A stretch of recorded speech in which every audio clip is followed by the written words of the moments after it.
जय भीम धम्म बांधव.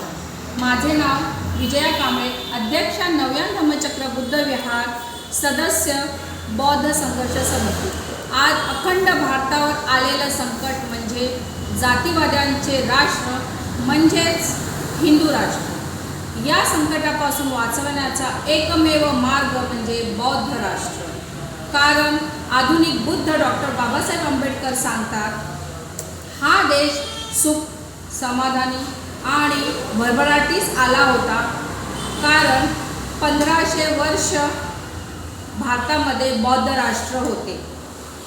चला तर मग बौद्ध राष्ट्र निर्मितीसाठी पुन्हा दीक्षा घेऊया, दीक्षा देऊया आणि संपूर्ण भारत बौद्धमय करूया. येणाऱ्या मंगळवारी 14 ऑक्टोबर 2025 रोजी संध्याकाळी 7 वाजता मोठ्या संख्येने उपस्थित राहावे. स्थळ नव्या धम्मचक्र बुद्ध विहार, भीमनगर, गोराई, मुंबई 92. जय भीम, जय बौद्ध राष्ट्र.